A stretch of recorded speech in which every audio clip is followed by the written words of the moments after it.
Hello guys, welcome to this video. In our last video I talked about everything you need to know concerning difflib.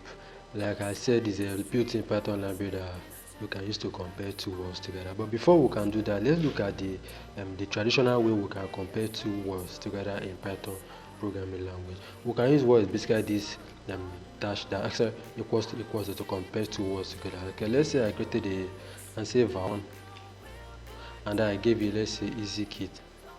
Can I just give it easy kit? Okay, I can say var2.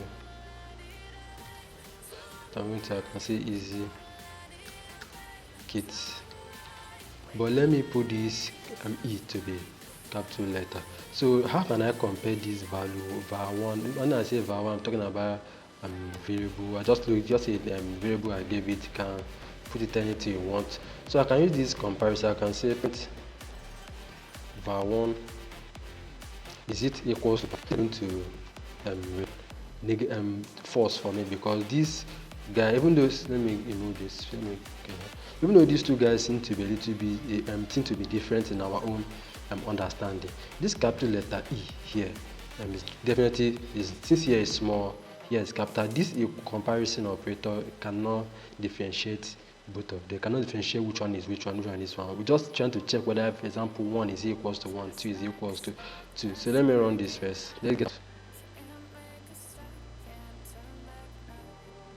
You can see here I got, but even though we know that they seem exactly the same, but what happens when I move this and put a small letter?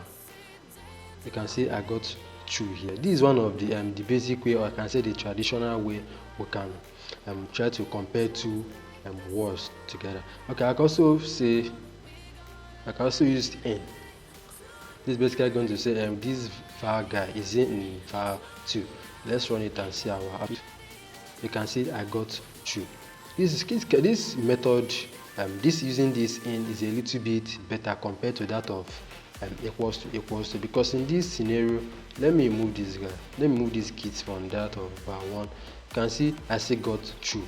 Because why did I get true? Just trying to say this easy here is inside this entire easy this var2, which is easy kit, and since this easy here is also here, it's going to match. In the situation whereby I move this and so I move one E here, it's still going to match well.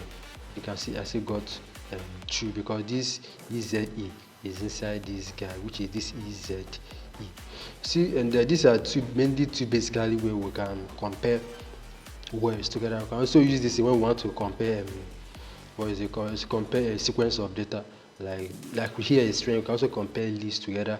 But you can see that this tends to have a limitation, because when I put something like, when I move this easy keys and maybe I put something like 1 here, let's see what is going to happen. You can see I got false.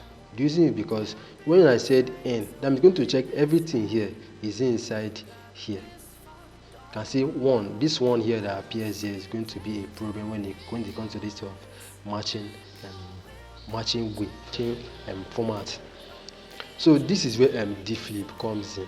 Now next we are going to make use of difflib, so we can understand how this difflib works. How it can be if we are using difflib, these two values, these two this variable 1 that holds this data and this variable 2 that holds this data, when we compare both of them, we can see we'll be getting a close ratio of almost close to 99%, if not 100%. But in this situation, what we actually get here is just 0, because they are not, both of them, they are not the same in anywhere. So when we talk about difflib, we are going to see how this works. So I'll be happy to see you in the next video. Thank you for watching.